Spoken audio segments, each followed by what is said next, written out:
Hi అండి. అందరికీ నమస్తే. Welcome to my channel. ఎలా ఉన్నారండి? అందరూ బాగున్నారా? మీరందరూ కూడా బాగుండాలని మనస్ఫూర్తిగా కోరుకుంటున్నాను. ఇక మీరు చూస్తున్న ఈ వీడియో వచ్చేసి మాకు కార్తీక పౌర్ణమి రోజున కేదారేశ్వర స్వామి నోములు ఉన్నాయన్నమాట. ఆ నోములు పూర్తయిన తర్వాత ఇలా చిన్న వీడియో అయితే తీశాను. పూజ చేస్తుండగా వీడియోస్ అవి తీయమన్నా కూడా పిల్లలు తీయరనమాట. అందుకే పూజ అంతా అయిపోయిన తర్వాత లాస్ట్లో తీస్తాను. మేము బూరెలు అలాగే పరమాన్నం నైవేద్యంగా పెడతామన్నమాట. అరటిపళ్ళు కొబ్బరికాయని ఇంకేమీ పెట్టకూడదండి. అలాగే చలివిడి వడపప్పు కూడా మెయిన్గా పెట్టాలి. ఇవే స్వామివారి దగ్గర పెట్టాల్సిన ప్రసాదాలు. ఇంకా పులిహోర అవి చేసుకున్నా కూడా ఇంట్లో తినడానికే ఉంచుతాం, కానీ దేవుడి దగ్గర అయితే నైవేద్యంగా పెట్టము. ఆ రోజంతా కూడా కటిక ఉపవాసం అయితే ఉండాలి.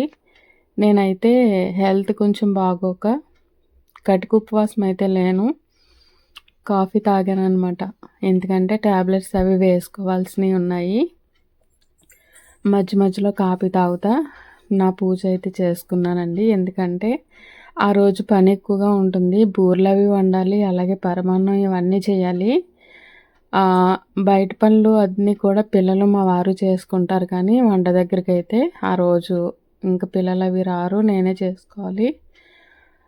నార్మల్ డేస్లో అయితే మా చిన్న పిల్లవాడు అది హెల్ప్ చేస్తాడు, కానీ ఆ రోజు పూజ దగ్గరికి పత్రి తీసుకురావడం, అలాగే మాతో పాటు కొంతమందికి కూడా పంచడానికి తీసుకొస్తారనమాట. అలాగని వాళ్ళకి ఆ పనులు సరిపోతాయి. ఇంట్లో నేను ఈ పూజకి రెడీ చేసుకుంటానన్నమాట. ఈ సంవత్సరం అన్నీ కూడా 2 రోజులు వచ్చినాయి కదండి. అలాగే పౌర్ణమి కూడా సాయంత్రం 6:40తో వెళ్ళిపోతుందని చెప్పారు. ఆ సమయానికి ముందే మనం శివాలయానికి కూడా వెళ్ళొచ్చేయాలి. ఇంట్లో పూజ అయిపోవాలి. అలాగే పున్నం చంద్రుని కూడా చూడాలి కదా. అందుకని అన్నీ కూడా కొంచెం హడావుడిగా చేసామన్నమాట. పంతులు గారిని అయితే 3 గంటలకే రమ్మన్నాము. 3:30కి వచ్చారండి. 4:30 అయ్యేసరికల్లా పూజ అయితే పూర్తయింది. అయిన తర్వాత ఇంకా మేము గుడి దగ్గరికి వెళ్ళాము. మా నిడదవోలులో ఉన్న గోలింగేశ్వర స్వామి టెంపుల్ అన్నమాట. ఈ టెంపుల్ మీకు ఇదివరకు కూడా చూపించున్నానండి.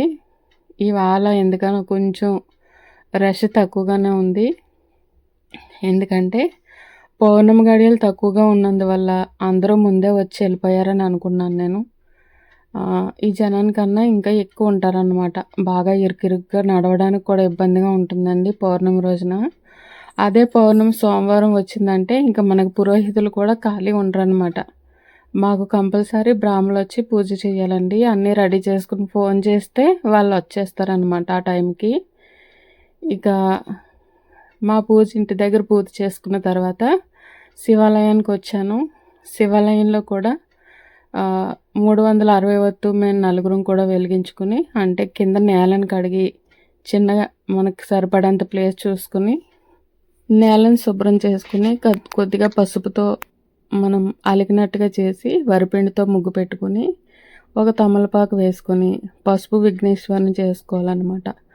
ఆ వినాయకుని చేసిన తర్వాత మనం పూలు, అక్షతలు, పసుపు, గంధం, కుంకుమ ఇవన్నీ వేసుకొని పూజ చేసుకుని వినాయకుడికి ఒక దీపం వెలిగించి తర్వాత మేము నలుగురం కూడా 4 వైపులా పట్టుకెళ్ళిన ప్రమిదలో 360 వత్తు పెట్టి వెలిగించుకున్నామన్నమాట. నేను ఇంటి దగ్గర మారేడు చెట్టు దగ్గర వెలిగించినా కూడా పిల్లలు అవి ఆ రోజున వెలిగిస్తారనమాట. ఇంకా అందరం ఆ రోజునే వెలిగిస్తాము. వీలైనప్పుడు ఎప్పుడైనా వెలిగించుకోవచ్చండి, కార్తీక మాసంలో ఎప్పుడైనా సరే. కానీ ఆ రోజు మరీ మంచిదన్నమాట వెలిగించుకుంటేనే. ఇంకా అలా వెలిగించుకుని అవి పూర్తిగా వెలిగి కొండెక్కే వరకు కూడా మనం అక్కడే కూర్చోవాలి. మనం అలా పక్కకు తప్పుకున్నామంటే వాళ్ళు చేట చీపురి తెచ్చి తుడిచేస్తున్నారండి. అందుకని పూర్తిగా వెలిగే వరకు కూడా అక్కడే కూర్చున్నాము. అక్కడే ఆలస్యం అయిపోయిందనమాట మాకు. ఇంకా అక్కడ పూజ పూర్తయిన తర్వాత ఇలా స్వామివారి దర్శనానికి అయితే వచ్చామండి. ఫోటో తీయడానికి అవ్వలేదు, చాలా ఇరుకుగా ఉంది. ఇక్కడ 2 క్యూ లైన్లు అయితే పెట్టారు. ఒకటి ఫ్రీ దర్శనం, ఒకటి 50 రూపాయలు అనమాట. మేము ఫ్రీ దర్శనానికి వెళ్ళాము. 2 గంటలు పట్టింది. ఇంకా ఇంటికి వెళ్ళేసరికి అందరికీ కూడా పౌర్ణమి గడియలు వెళ్ళిపోతాయని అనుకున్నారు. కానీ లక్కీగా ఈ గుడిలోనే పౌర్ణమి చంద్రుడి దర్శనం అయితే అందరికీ కూడా అయిందండి. అలాగే దండం పెట్టుకున్నారు అందరూ కూడా. ఇంక మేము కూడా ఇక్కడ స్వామిని శివయ్యని దర్శనం చేసుకున్న తర్వాత పురోహితులకి అంటే ఇంటి దగ్గర పూజ చేసుకుని స్వామివారికి ఇచ్చాము. అంటే మనకు పూజ చేసిన పంతులు గారికి కూడా స్వయంపాకం ఇచ్చాము. అలాగే ఇక్కడ కూడా ఇచ్చుకొని ఇక్కడ అన్నీ పూజ చేసుకున్న తర్వాత స్వామి దర్శనం పూర్తి చేసుకున్న తర్వాత మా గ్రామ దేవత నంగాలమ్మ గుడి దగ్గరికి వెళ్ళాము. నార్మల్గా ఎప్పుడైనా అయితే మా పూజ పూర్తయి బయటకు వచ్చేసరికి జ్వాలా తోరణం వెలిగించేవారండి. ఆ తోరణంలోంచి అటు ఇటు 3 సార్లు వస్తే చాలా మంచిదని చెప్తారు. కానీ అది కూడా ఈ సంవత్సరం కొంచెం ఎర్లీగా ఎక్కువ సమయంలోనే అంటే ముందుగానే చేస్తారన్నమాట. అంటే పౌర్ణమి గడియలు ఉండగానే చేయాలి కాబట్టి. ఇక మీరు చూస్తున్నారు కదా, ఇప్పుడు ఆకాశ దీపం వెలిగిస్తున్నారండి ధ్వజస్తంభం దగ్గర. అక్కడ అయితే కాసేపు నుంచొని వీడియో అయితే తీసాము. ఆకాశ దీపం చూసినంతనే కూడా మనకి చాలా అదృష్టం అన్నమాట. కార్తీక మాసంలో మనం దీపం వెలిగించిన లేదా దైవనామ స్మరణ చేసిన ఎవరైనా వెలిగించిన దీపం చూసి నమస్కరించినా కూడా మనకి చాలా పుణ్యం వస్తుంది. కోరిన కోరికలు కూడా తీరుతాయి. ఇంకా ఆకాశ దీపం అనేసరికి ఇంకా ఎక్కువ ప్రయోజనాలు ఉంటాయండి. ఇంకా ఈ ఆకాశ దీపం వెలిగించేప్పుడు గోవింద నామాలు శివనామాలతో గుడంతా కూడా మారుమ్రోగిపోయిందండి. ఇంకా ఓం నమశివాయ ఓం నమశివాయ అని చాలా జనం అన్న తర్వాత ఓం నమో నారాయణాయ గోవిందాయ అని ఇంకా అందరూ కూడా అని శివకేశవులు ఇద్దరిని కూడా స్మరించుకుంటూ ఆకాశ దీపాన్ని ధ్వజస్తంభం పైకి పంపించి కట్టారనమాట. అలాగే ఇక్కడ ప్రసాదం కూడా పంచిపెడతారు. ఇంకా మీరు చూస్తున్నారు కదా, ధ్వజస్తంభం చుట్టూ అలాగే నందీశ్వరునికి బాగా దగ్గరగా కూడా దీపాలు వెలిగించేశారండి. ఇంత ప్రాంగణం ఉంది అయినా కానీ ఇంకా ప్లేస్ లేనట్టుగా మరీ అంత దగ్గరగా వెలిగించేయడం చాలా తప్పండి.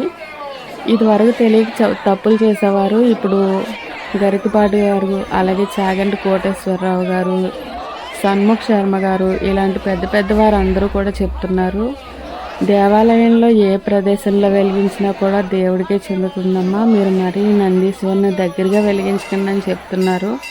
అయినా సరే ఎవరూ వినట్లేదండి.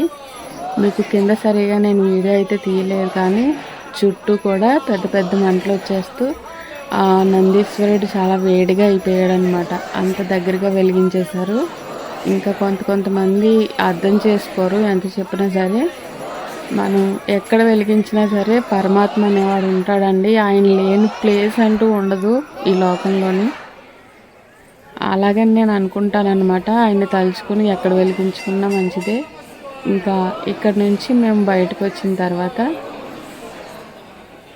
మా గ్రామ దేవత నంగాలమ్మ గుడి దగ్గరికి వచ్చామన్నమాట. అక్కడ కూడా అమ్మవారి దర్శనం చేసుకుని ఇంటికి వెళ్ళి పున్నం చంద్రుని పెట్టుకుని పూజ చేసుకున్న తర్వాత ఇంకా నేను వండిన ప్రసాదాలు మా వీధిలో వాళ్ళకి పంచడం, అలాగే తెలిసిన వాళ్ళకి దూరంగా ఉంటారు కదా వాళ్ళకి పిల్లలతో పంపిస్తూ అలా సరిపోయిందండి. తర్వాత నేను కూడా టిఫిన్ చేస్తాను.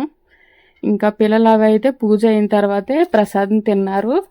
మనం ఆడవాళ్ళం అయితే పున్నం చంద్రుని పెట్టుకునే వరకు తినం కాబట్టి బాగా లాస్ట్లో తింటామన్నమాట. మా కేదారేశ్వర్ నోము అయితే ఇలా జరిగిందండి. వీడియో పూర్తిగా చూసిన తర్వాత లైక్ చేసి మీకు వీడియో నచ్చితే అందరికీ కూడా షేర్ చేయండి.